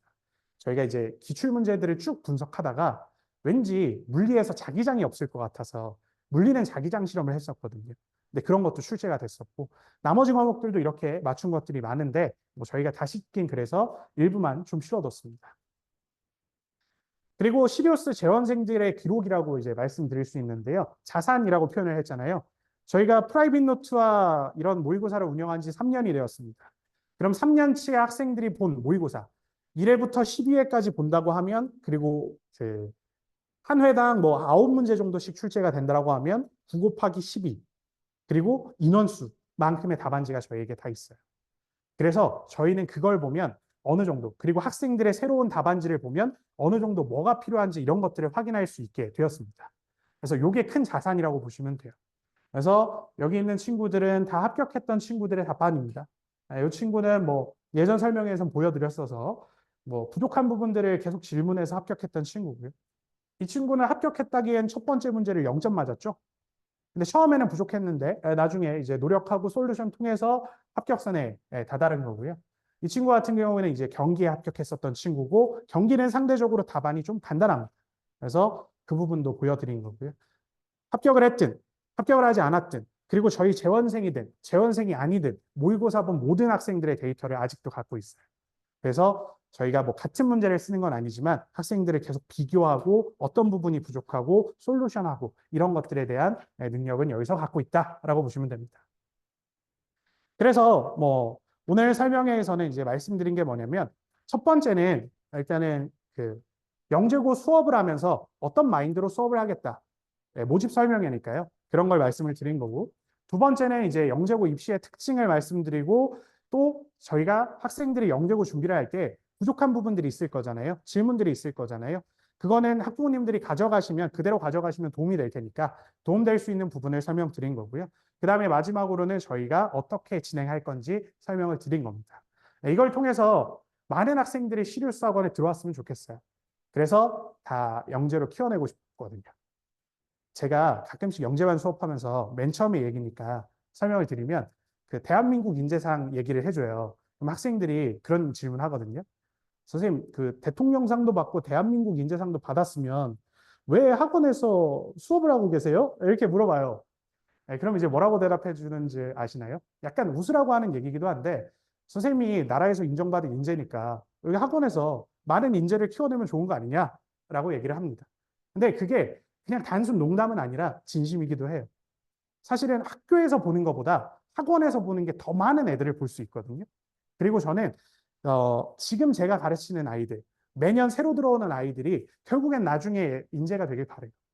저보다 더 뛰어난 인재들이 되길 바라기 때문에 그게 저희의 진심이다라고 생각해 주시면 되고요. 마지막으로 이제 시간표를 말씀드리면 시간표 같은 경우에 아마 보시기가 불편하실 것 같아서 일단 구조화해서 설명드리고 시간표 홈페이지에 있는 걸로 설명드릴게요. 종합반으로 운영되는 게 월수금반, 화목일반이 있습니다. 그리고 토요일반도 존재해요. 근데 월수금반 같은 경우에는 반이 폴라리스랑 베가로 나눠지게 되고 그다음에 화목일 같은 경우도 폴라리스, 베가로 나눠지게 됩니다. 지금은 수준이 2개로 나눠지는 거고요. 나중에 겨울방학 이후가 되면 3반으로 분반이 됩니다. 그 다음에 토요일 같은 경우에는 단과반이라고 표현한 게 이 모든 걸 들으면 종합반이 되는 거고요. 이 중에 본인이 부족한 걸 지금은 선택해서 들을 수 있어요. 그래서 뭐 예를 들어서 생지만 듣고 싶다 하면 생지만 들어도 되고요. 물리만 듣고 싶다고 하면 그래도 됩니다. 근데 기본적으로는 종합반에서 수업하는 게 사실은 좀 더 맞긴 하죠. 그 다음에 일요일 같은 경우에는 폴라리스 물리 같은 경우에는 단과로 수강할 수 있게 해놨습니다. 종합반 수업 같은 경우에는 사실은 단과 수업은 듣기가 힘들어요.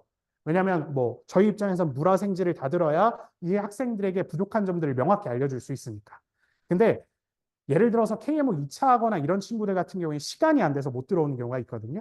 그런 경우 같은 경우에는 폴라리스 물리 하나를 듣다가 그리고 뭐 좀 더 한다고 하면 요 배가 생지를 듣다가 이제 나중에 종합반에 합류하고 이런 경우도 있어서 요거만은 단과를 열어주고 있습니다.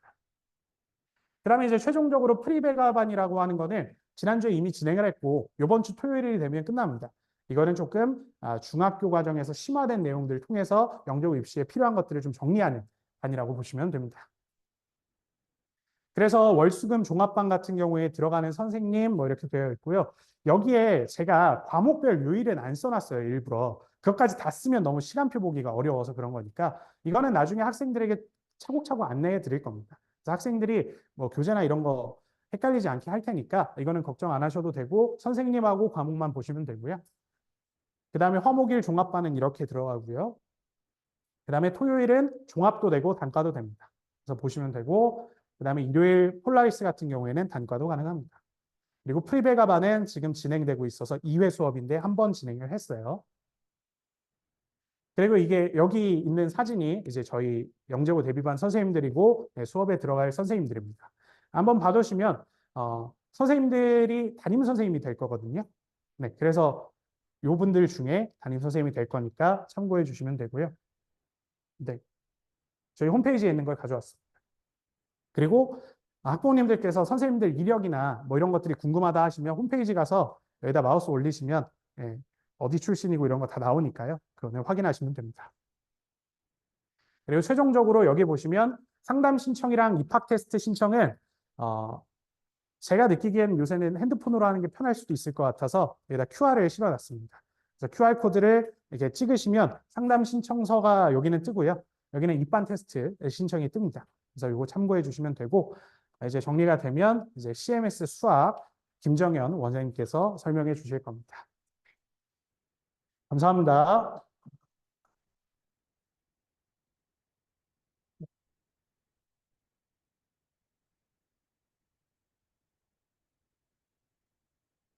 이거 어떻게 넣으세요? 아, 도참. 네. 아,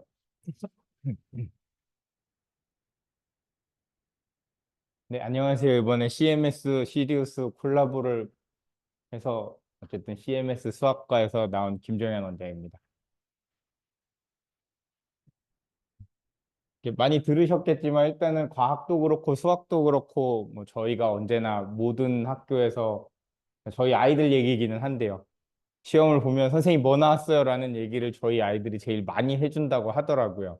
그런데 이제 다른 학원에서도 당연히 뭐 이렇게 적중을 했다라고 얘기를 하시는데 저희들은 이제 늘상 느낌이 그런 거거든요. 적중은 애들이 했다고 해줘야 하는 거고 선생님은 그러니까 왜 그런 얘기가 나오냐 하면 저희들도 맨날 가르치기는 하는데 모의고사를 보면 야 저번 주에 배운 거랑 똑같은 아이디어로 풀잖아 라고 백날 얘기를 해봐야 저는 모르겠어요 하는 친구들이 또 많거든요. 그러다 보니까 정말로 시험 기간이 됐을 때 아이들한테서 선생님 이거 나왔어요 하는 얘기가 나와야지 적중이라고 생각을 합니다. 그래서 뭐 친구들 같은 경우에는 이제 뭐 선생님 옛날에 9월 달 교재 몇 번을 보시면 그거랑 똑같은 그림이 나왔어요 하는 친구들도 있었던 상황이라서 좀 그런 식으로 해가지고 진행을 하는데 이 문제 같은 경우는 올해 이제 서울 1교시에 나왔던 건데 서울이 예년하고 다르게 올해는 1교시도 20문제를 서술형으로 보겠다라고 얘기를 하셨더라고요.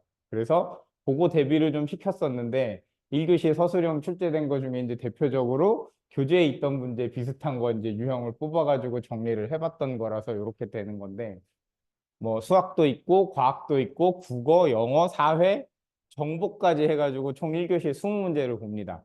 그러면 아이들이 사실 정보 같은 경우는 뭐 제가 전공을 그거를 하기는 했지만 그럼에도 불구하고 저도 잘 모르는데 야 나도 몰라 어떻게든 해보자 그래가지고 이제 하는 건데 그럼에도 불구하고 저희가 모의고사를 한 10번 넘게 보다 보니까 아이들이 비슷한 거 다 나왔어요 라는 얘기를 많이 해주기는 하는 정도까지라고 보시면 될 것 같고요.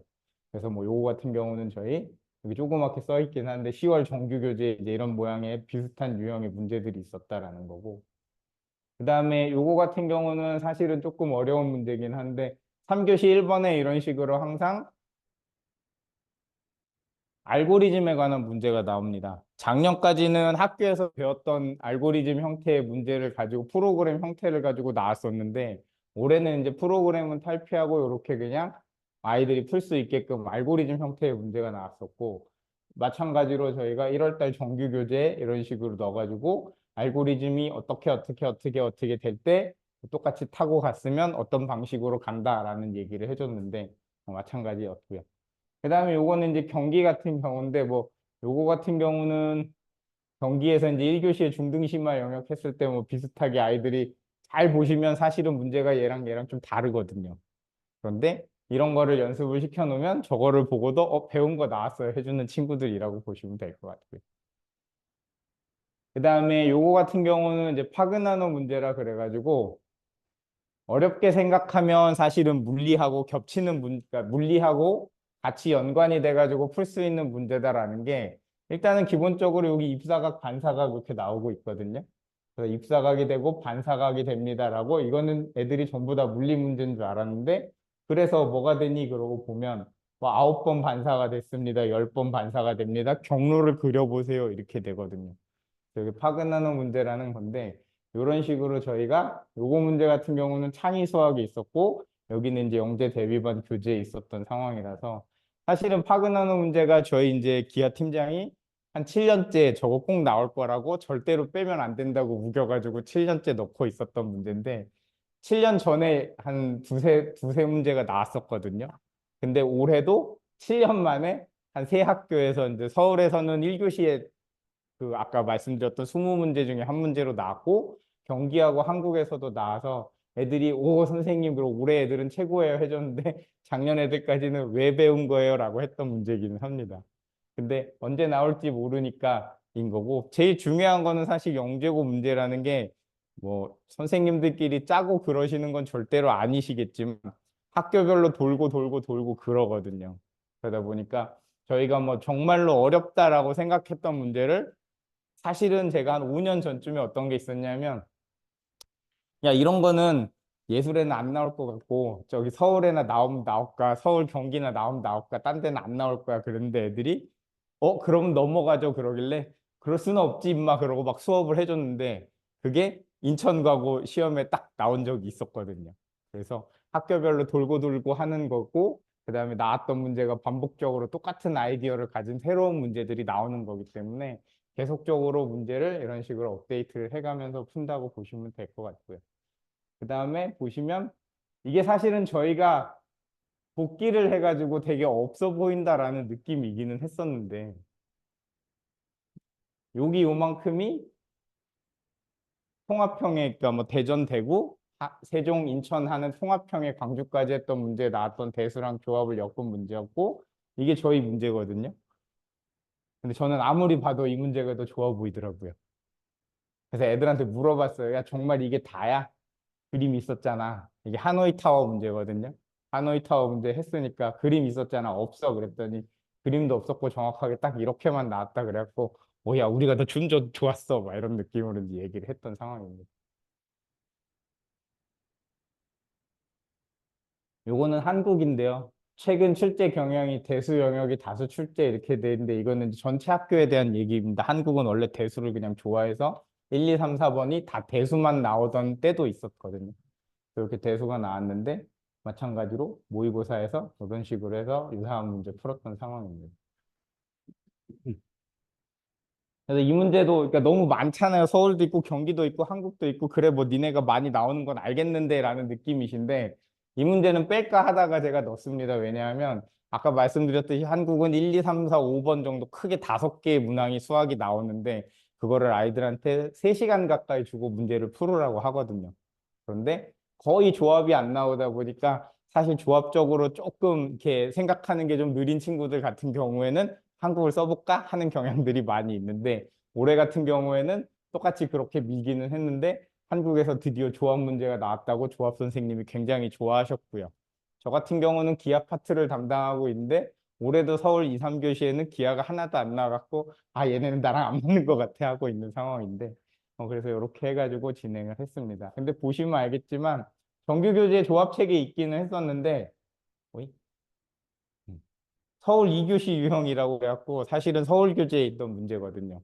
근데 좀 전에 말씀드린 대로 아이들한테 전부 다 풀려놨더니 애들이 다행히 한국에서 그거 건져가지고 맞춘 친구들이 있어가지고 이렇게 합격을 했다라는 느낌이었습니다.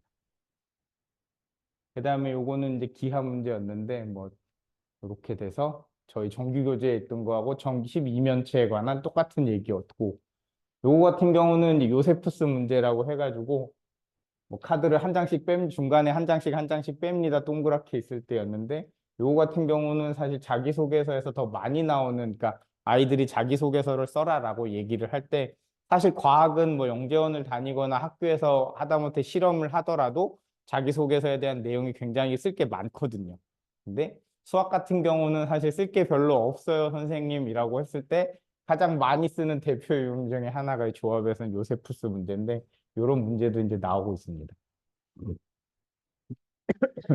그 다음에 이거는 이제 저희 CMS 랩에 있는 이장호 원감이 굉장히 많이 강조하고 있는 문제인데 뭐냐 하면 문제를 그냥 봤을 때는 물리 회로도거든요. 근데 회로도를 쭉, 제가 전자칠판을 처음 써봐가지고, 저기요? 그냥 보면 그냥 물리 문제 같은데 결론은 그래서 수학으로 풀었을 때는 어떻게 됩니까? 라는 얘기에 대한 얘기라서 이런 거를 저희가 이제 테마형 창의 수학이라고 해가지고 이제 진행을 합니다. 그래서 CMS 랩에서 진행하는 내용들이 이런 최근에 나오는 트렌드들을 반영을 해가지고 문제 연구를 하시고 그래서 아이들한테 내년에는 그러면 또 어떤 문제가 나올 건지 그래서 이런 식으로 유사한 문제들을 뽑아서 진행을 하는 거를 창의 수학이라고 보시면 되고 창의 수학하고 어머님들이 그냥 기하, 조합, 대수 나누는 거하고 뭐가 다르냐라는 질문을 제일 많이 하시는데 이런 식으로 뭔가 두 개 이상이 뭐 수학에서도 기하, 조합, 대수 크게 이렇게 세 가지 영역으로 나누거든요. 근데 이 세 가지 영역 중에 두 개만 합쳐져도 사실은 창의성이라고 보는 거고 얘처럼 아예 물리하고 수학이 겹쳐져 있는 경우 뭐 혹은 아까 들으셨겠지만 물리하고 생물이 겹쳐져 있는 경우 뭐 이런 것도 전부 다 창의 영역이라고 얘기를 합니다. 그래서 이렇게 테마별로 같은 주제로 이루어진 문제들로 구성이 되는 거를 수학에서는 창의 수학이라고 하고요. 그래서 요거 같은 경우가 이제 직관을 이용한 풀이입니다라고 써 있는데 이게 어떤 문제냐면 벌집이 육각형 모양인 게 총 길이가 4가 되게끔 이렇게 쭈르륵 붙어 있을 때 한 변의 길이가 4일 때이거든요, 이게. 그러면 벌을 여기다가 한 마리 놓고 영역 안에 다른 장수 말벌이 2마리 이상 존재하지 않습니다. 그러니까 여기다 놔야지 다른 영역에 이렇게 들어가는 상황인 거거든요. 그러니까 이런 식으로 놨을 때 그럼 최대 몇 마리 들어가겠니? 라는 겁니다. 그래서 요거는 1번의 길이가 4인 여기에는 최대 9마리가 들어갈 수 있고 한 변의 길이가 2개가 되면 최대 16마리가 들어갈 수 있거든요. 그래서 요거를 아이들한테 그냥 이게 있으니까 문제를 딱 들이밀어 보시고 해봐 그랬는데 왠지는 모르겠는데 9마리인 것 같은데 하면 똑똑하다고 보시면 되세요. 그래서 얘는 어떤 느낌이냐면 서울형의 이제 2교시 3번 문제가 거의 서울 같은 경우는 정해지는 폼대로 지금 시험을 보고 계시거든요. 그래서 2교시 3번 문제는 심지어 여기 뒤에 보면 뭐라고까지 써 있냐 하면 최대 몇 마리인지 구하여라. 단 왜 그러는지 증명은 필요 없습니다. 이렇게 써 있는 문제들도 있습니다. 그러다 보니까 지금까지의 수학 같은 경우는 무조건 다 서술형이었고 KMO 2차 같은 왜 그렇게 돼야 되는가에 대한 증명이 다 따라가는 풀이였거든요. 그 다음에 경기형 같은 경우도 답을 구하여라라고는 하지만 왜 그렇게 되는지 논리적으로 서술을 해서 이 답이 나왔다라는 게 필요했었는데 지금 이게 이제 서울이 한 3년 정도 이렇게 나오고 있는 건데 왜 그런지는 필요 없지만 그 답만 구해봐라 니들 머리를 열심히 짜내가지고 이런 문제들이 좀 나오고 있다고 그러더라고요. 그래서 서울형 같은 경우에는 그거까지도 좀 해야 되는 거고 말씀드렸다시피 학교들이 이게 번갈아 가면서 이렇게 비슷한 유형들을 내시기 때문에 다른 학교에도 어떤 유형들로 나올지 모르니까 이제 저희는 요거까지 대비를 시켜드립니다라고 말씀을 드릴 거고요.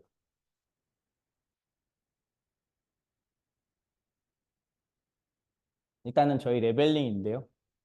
여기 SG부터 PG까지 있습니다. 근데 이제 SG하고 G반을 저희가 G계열이라고 부르고 S반 같은 경우를 이제 S반은 KMO 지금 2차 하고 있는 친구들이라서 11월 10일 날 2차 시험이 끝나고 나면 개강을 할 예정입니다. 근데 뭐 아시겠지만 대치동에서 KMO 2차를 한다라는 친구들이 대부분은 서울과고를 지망하고 있는 반이기는 한데 그래서 어머님들이 착각하시는 게 오해하시는 게 뭐냐면 얘네들이 서울반이면 우리 애는 일단 SG나 G인데 서울반을 못 가나요라고 얘기를 하시더라고요. 근데 그거는 아니고 우리 친구들은 뒷장에 보시면 이제 이렇게 나와 있는데 G반 같은 경우는 저희가 KMO가 끝나고 5월 달부터 사실은 모집을 해가지고 요거를 지금 수업을 하고 있는 친구들인 거고요. 그 다음에 요 친구들하고 이제 새로 들어오는 친구들 해서 다음 주부터는 SG반, G반 해가지고 이렇게 똑같은 내용의 창의 대수, 기하 조합, 그 다음에 테마형 창의 수학 해가지고 진도를 나간다라고 보시면 될 것 같아요. 그리고 11월 11일부터 29일까지인데 요 부분에서 아까 말씀드렸던 여기 있는 S반 친구들이 합류를 합니다. KMO 2차가 끝나고 나면. KMO 2차가 끝나고 나면 하는데 그 친구들은 뭐를 이 기간에 하냐면 얘들이 했던 여기 부분과 여기에서 하는 거를 같이 해서 여기까지 해갖고 진도를 맞추게 됩니다. 그래서 수학이 3일이고 과학이 3일인데 수학이 3일 만에 저거를 다 해주기가 불가능해서 저희가 특강 형식으로 주 4일짜리 반을 깔 거예요. 3일은 기본반 하고 4일은 추가적으로 하루 더 수업을 해가지고 여기까지 진도를 맞춥니다라고 보시면 되고 1월 달이 되면 모든 반을 싹 털어가지고 모의고사를 진행한 다음에 그냥 레벨링을 한다라고 보시면 될 것 같아요.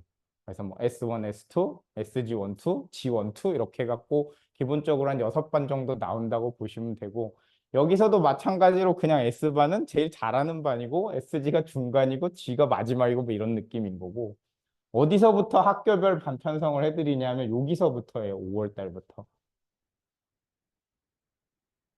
5년 전에, 6년 전에 뭐 이렇게 대전, 대구 뭐 얘들도 이 학교들도 전부 다 따로 시험을 봤을 때는 저희가 3월 달부터 반 배정을 학교별로 했었거든요.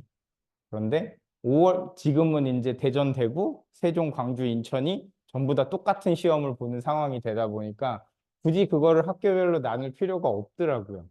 그리고 서울반이나 경기반 같은 경우에는 이미 3월 달 정도 되면 본인들이 선생님 저는 서울을 쓰고 떨어지면 과고를 쓸게요. 그냥 서울을 쓰게 해주세요 하는 친구들도 있거든요. 그래서 그렇게 그냥 확정적으로 본인이 결정을 짓는 친구들 같은 경우에는 그래 너는 일단 서울반 해줄게 하고 넘어가는 경우들이 있고 아닌 친구들 같은 경우에는 사실 솔직하게 말씀드리면 3월 달이 됐는데도 선생님 저는 어디를 쓸까요? 하고 있는 친구들도 있다고 보셔야 돼요. 그래서 그런 친구들하고 이제 뒤에서 말씀드리겠지만 어머님들하고 같이 어디를 쓸까요를 결정을 해서 5월 달이 되면 이미 지원이 끝나는 상황이니까 학교별로 반 배정을 해서 지원을 할 거고 그다음에 PG반 같은 경우는 기본 이론반인데 제가 이제 안 그래도 오늘도 한 6개 정도 입학 상담을 해드리고 지금 들어와 있는 중인데 어머님들이 지금 PG반을 시작하는 게 맞냐라고 제일 많이 물어보시는 이유가 너무 늦은 것 같아요, 선생님이라고 얘기를 많이 하시거든요.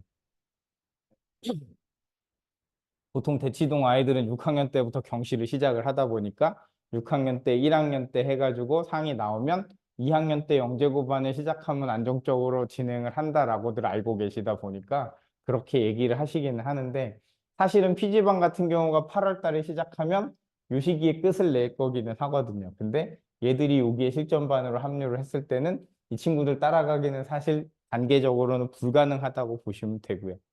그래서 제 경험상으로는 언제까지 하면 따라오냐면 여기 2월 달에 겨울방학까지 하고 나면 따라오더라고요.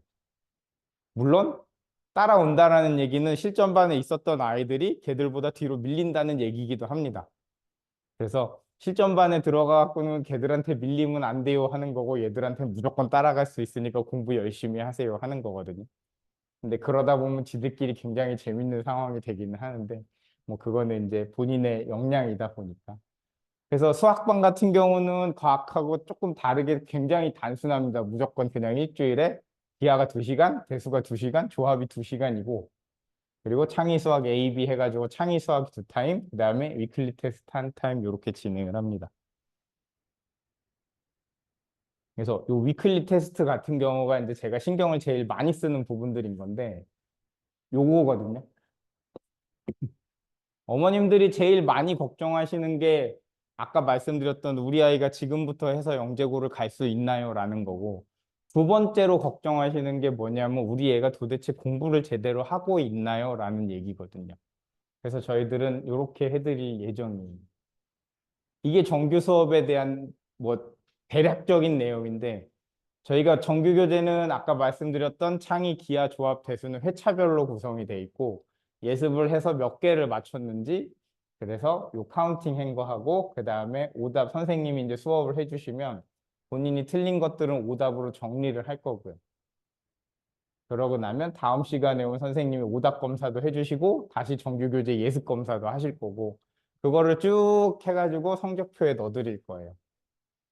그리고 나면 좀 전에 얘기했던 일주일에 한 번씩 보는 위클리 테스트도 그 시간에 응시를 하고 마찬가지로 수업 시간에 선생님들 풀이를 다 해주실 거고 이것도에 대한 오답 정리와 오답 검사도 해서 성적표에 반영을 해드립니다. 이렇게만 보시면 좀 어려우실 것 같아갖고 제가 기본적으로 저희 나가는 성적표를 보여드리려고 했는데 뭐 여기는 회차별로 이제 WT 본 거니까 요거는 그냥 그래프라고 보시면 되고 요 부분이 아이들이 정규 시간에 예습 복습을 어떻게 해왔는지라는 걸 어렵네요 이게. 자, 요 부분이 어떻게 해왔는지 보시면 되는 건데 뭐 바 같은 경우는 LT 풀이나 이런 것들 때문에 선생님이 테스트를 따로 안 보신 거고 그다음에 여기는 대수 테스트를 봤는데 4개 맞은 거고 뭐 기하는 예습 2개 했고 가로쳐져 있는 이는 수업 시간에 이제 풀어봐 예습을 해주고 나면 선생님이 나중에 풀어봐 하고 시간을 주실 때가 있으시거든요. 그럼 수업 시간에 풀어가지고 오답을 몇 개를 더 맞췄는지 뭐 이런 거고요. 그러니까 이런 식으로 해갖고 아이가 일주일 동안 지난주에 어떻게 살고 있었습니다라고 학원에서 이제 해둔 거를 보여드릴 거고 그 다음에 요 성적표 안에 이렇게 오답 검사도 선생님들이 요 RTWT에 대한 오답 검사를 합니다라는 건데 보시면 뭐 정수 같은 경우는 만점인데 대수는 3월 17일 날, 조합도 3월 17일 날 이게 올해 애들 거라서 3월 달 건데 이렇게 검사를 받았는데 기한은 3월 19일이네 이렇게 돼 있죠. 그게 뭐냐면 아이들은 절대적으로 한 과목을 하루씩 갖고 오지 않고 다 했다고 한 번에 다 들고 오거든요. 그런데 정수 선생님은 오케이, 대수 선생님도 오케이, 조합 선생님도 오케이 하셨는데 기하 선생님은 가 그러신 거예요. 그냥 가가 아니라 야 이거랑 이거랑 이거랑은 안 됐는데 다시 해와 그러고 보내시면 이제 그러고 나면 다음 날 와가지고 다시 검사를 받는 거고요. 그다음에 2회도 마찬가지, 3회도 마찬가지, 4회도 마찬가지인데 요 아이 성적표를 보시면 여기 기하고 여기 기하인데 여기는 만점이고 여기는 검사를 안 받은 거거든요. 그러면 어머님이 얘기하시기 전에 이미 기하 선생님한테 달달달달 볶이고 있다고 생각하시면 돼요. 이거는 사실은 솔직하게 말씀드리면 제가 선생님들 관리하려고 만든 거거든요. 선생님에 따라서 저보다 더 바쁘다고 이걸 다 못하겠다고 하시는 분들이 좀 계셔갖고 해봐야 누가 더 바쁜가 봅시다. 막 그래가지고 이제 하는 건데 그러다 보니까 이런 식으로 안 돼 있는 친구들이 제가 기하니까 기하는 제가 하면 되는데 다른 과목에서 안 돼 있는 친구들이 보이면 일단은 제가 선생님한테 말씀을 드리고요. 그랬을 때 선생님이 뭐 어쩌고 저쩌고 예의가 바로 나오시면 오케이 그러고 넘어가는 거고 그게요 점점점 되면 이제 아이를 불러다 놓고 이제 애도 갈구고 선생님하고도 이제 같이 얘기를 하자고 막 이렇게 해갖고 그래서 이렇게 해서 관리를 해드렸을 때가 어머님들이 제일 그래도 안심을 하시는 게 첫 번째였고요. 두 번째는 뭐냐면 아까 말씀드린 대로 우리 애가 공부를 똑바로 하고 있나요? 라는 거에는 어떤 게 깔려 있냐면 너 숙제했어?가 깔려 있으시죠? 숙제했어? 뭐 했어? 근데 여기는 N 돼 있고 여기도 N 돼 있고 이 친구는 안 한 게 없네요. 다 동그라미니까 이런 친구도 열심히 한 친구인데 이제 어떤 친구는 여기 X가 뭐 8개씩 들어가 있거든요. 그러면 야, 너 숙제를 했다며 저번 주에. 네. 근데 왜 성적표는 이래? 그러면 이제 아이가 사색이 돼가지고 쌤 너무 치사하게 너무 곧이곧대로 엄마한테 얘기 다 하시는 거 아니냐고. 그런데 나 좀 치사해서 원래 얘기 다 해. 이게 요거라고 보시면 될 것 같습니다. 너 숙제했어? 했어. 엄마가 좀 볼까? 엄마가 보면 알아? 이게 애들 반응이거든요. 근데 이게 딱 나가고 나면 엄마가 알든 모르든 선생님이 안 왔대. 그래 버리면 애들이 딴소리를 못 하더라고요. 그래서 예전에는 이거를 제가 그냥 선생님들끼리 학원에서 어떻게든 해보겠다고 했는데 애들이 너무 많아지니까 안 되더라고요. 그래서 어느 정도 어머님들한테 8mm를 하는 거고 같이 해주셨으면 하는 부분입니다. 그래서 우리 아이가 일주일 동안 어떻게 살았고 앞으로도 어떻게 변해갈 것입니다라는 거를 보여드린다라고 보시면 될 것 같고요. 그래서 뭐 이제 다른 학원하고 비교했을 때 니네가 그래도 뭐가 더 난데? 라고 물어보셨을 때 저도 고민을 많이 해봤는데 일단은 종합 모의고사 부분인 것 같습니다. 저희가 보통 한 12번 정도 시험을 보거든요. 1년에. 그러면 한 10번 정도는 지금 뭐 전체적으로는 10번 정도는 전 센터가 다 보는 거고 마지막에 파이널 2번 정도는 센터별로 보는 거에서 12번 중에 한 10번 정도 가까이가 1000명 정도 시험을 응시하는 전국 석차 비교가 가능하고요.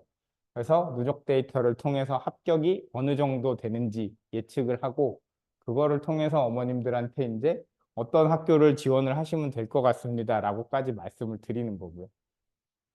그 다음에 내신 관리도 마찬가지인데 이게 사실은 예전에는 뭐 이렇게 수학, 과학에 B가 있어도 그냥 뭐 괜찮네요 하는 정도로 학교에서 그냥 받아주셨었는데 어느 순간부턴가 두세 학교를 동시에 지원을 못하고 한 학교만 서류를 지원할 수 있게 됐잖아요. 그때부터 굉장히 서류가 깐깐해지기 시작하시더라고요. 그러더니 어느 해에는 B가 수학에 하나만 있어도 떨어뜨리시고 똑같은 학교인데 다음 해에는 수가에 B가 하나씩 있는데도 됐네? 라는 느낌도 들고 뭐 그래서 요거는 해마다 조금 바뀌는 것 같습니다. 그래서 아이들한테는 무조건 올 A를 맞아야 됩니다 하고 2주 정도 내신 대비를 주고 그래서 뭐 이거는 이제 저희 이중 수업이라 그래가지고 아이들이 수업 빵꾸 안 나게다 들을 수 있게 해드린다는 거고. 그 다음에 아까 말씀드린 대로 자소서 첨삭이 진행이 이제 방학 때 1월 달, 2월 달에 진행이 될 건데 저희가 매주 시험을 보잖아요. 그러면 1, 2월 달에 총 8번, 9번의 시험을 보는데 그중에 한 3번 정도를 빼서 자, 기하 쓸 사람 여기, 조합 쓸 사람 여기, 대수 쓸 사람 여기 그러고 애들을 찢어놓고 뭔 주제로 이 자소서를 쓰면 되는지 다시 한번 선생님이 한 타임 정도 정리를 쭉 해주세요. 그거를 3번 정도 왜 3번 정도 하냐 하면 첫 타임에 나는 기하가 좋아서 들어갔는데 못 쓰겠는데 싶은 아이들이 있더라고요. 그럼 뭐 두 번째를 고를 때는 그냥 기하는 못하겠고 대수할래 조합할래 했고 조합을 할게요. 그러면 세 번째 대수를 선택하면 제가 막 뭐라고 부르겠죠. 2번 들어봤으니까 기하랑 조합 중에 골라. 그래서 마지막 날은 이제 2번 들은 거를 자소서를 쓰라고 해가지고 이렇게 진행을 할 거고요. 그런데 이렇게 해줘도 못 쓰는 친구들은 뭐 어쩔 수 없이 내가 써줄게 하기도 하는데 그거는 정말 최후의 날까지 가야 되는 상황이라고 보시면 될 것 같습니다. 그 다음에 이제 어머님들 그래서 걱정 많이 하실까 봐 간담회를 하긴 하는데 저희가 대면 간담회 같은 거를 해보면 밤에 새벽에 1시까지도 막 간담회를 하거든요. 10시에 수업이 끝나니까. 그런데 그래도 다 어머님들을 뵙고 가는 상황이 안 되다 보니까 그냥 이렇게 대부분 전화로 이제 얘기를 드리는데 뭐 10월 달 같은 경우에는 사실 지금은 할지 안 할지 잘 모르겠습니다. 크게 의미가 있던 기간도 있었는데 올해는 저게 의미가 있으려는지는 아직 잘 모르겠고요. 12월 같은 경우에는 이제 아이들이 얼만큼 했는지 그리고 2월 달 같은 경우에는 방학 동안에 얼만큼 이제 나갔는지였는데 아까 그 성적표를 드리고 나면 사실은 저희가 담임 선생님이 카톡으로 성적표를 계속 보내주시거든요. 그럼 일주일에 한 번씩 성적표가 가다 보니까 어머님들이 절대로 많이 못 기다리시고 바로 담임 선생님하고 카톡으로 이제 왔다 갔다를 해다 보시면 거의 다 해결이 된다라고 보시기는 해야 될 것 같고요. 중요한 건 4월 달에는 꼭 합니다. 왜냐하면 자소서 쓰게 하셔야 되고, 그 다음에 이제 우리 아이가 어느 학교를 지원을 해야 되는지, 뭐 이런 것들 때문에 간담회를 진행을 하는 거니까. 그래서 이게 사실은 제가 작년까지 만들었었던 우리 아이가 모의고사를 어떻게 받고, 그 다음에 전체 성적이 어떻게 나오고, 그 다음에 여기는 이제 수학 WT 위클리 테스트 본 거, 과학 위클리 테스트 본 거. 이렇게 해갖고 제가 다 만들었었는데 작년까지는 시리우스랑 같이 안 해가지고 그랬는데 올해는 이제 같이 하는 거니까 이거보다 조금 더 구체화된 거를 만들어 드릴 거고요.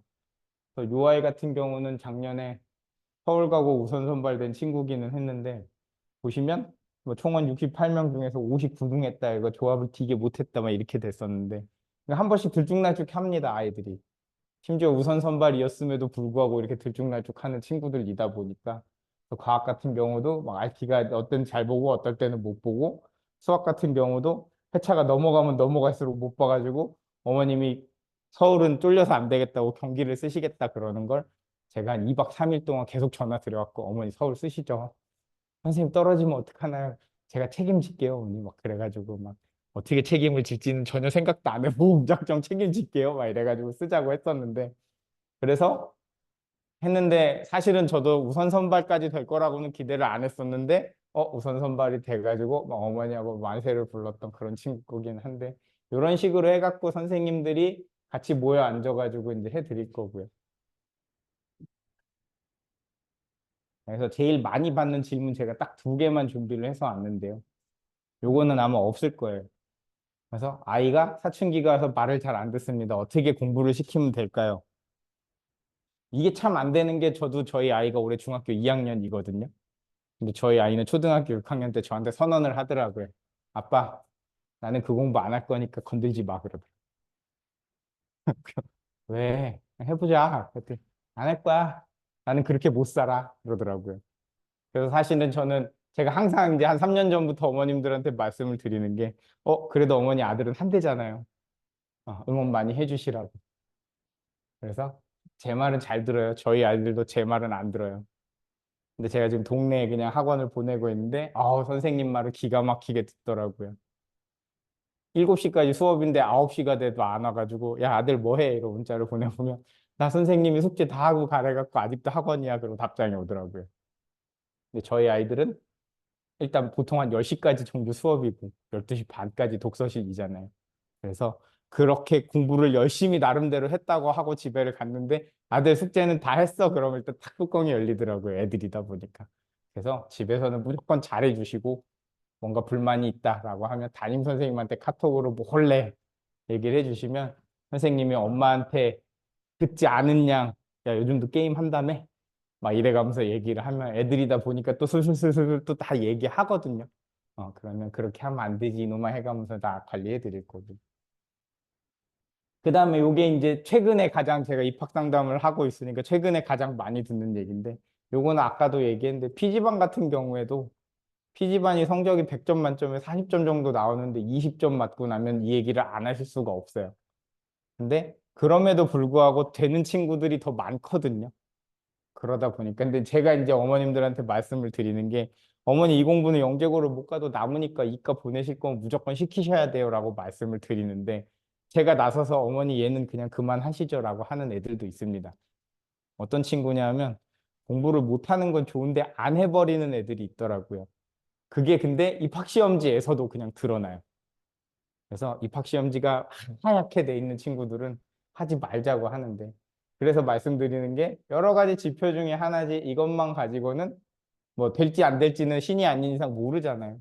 근데 좀 전에 말씀드린 대로 정확하게 어머니 이 아이는 시키셔야 되는 건지 안 시키셔야 되는 건지까지는 여태까지 했던 게 있으니까 그것만 딱 가지고 말씀을 드릴 예정입니다.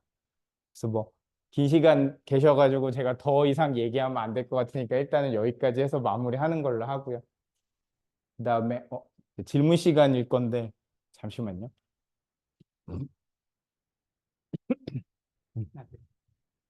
그래서 일단 수학, 과학 오늘 설명회는 여기서 마무리하는 걸로 하겠습니다. 감사합니다. 네, 네. 그 현장에 오신 분들은 그 현장에 오셨으니까 지금 저희 학원에 과학 선생님들 계시거든요. 그래서 희망하시는 분들은 여기 전체 질의응답 받고요. 1대1로 그 영재고 진학에 대해서 상담을 좀 하실 분들은 손들어 주시면 뭐 이따가 실장님께서 강의실마다 선생님 계시고 들어가셔서 상담하고 가시면 되고요. 네. 그래서 그거 받으시면 되고 그다음에 이제 줌에 계신 분들은 질문을 좀 받아야 되는데 네. 잠시만요.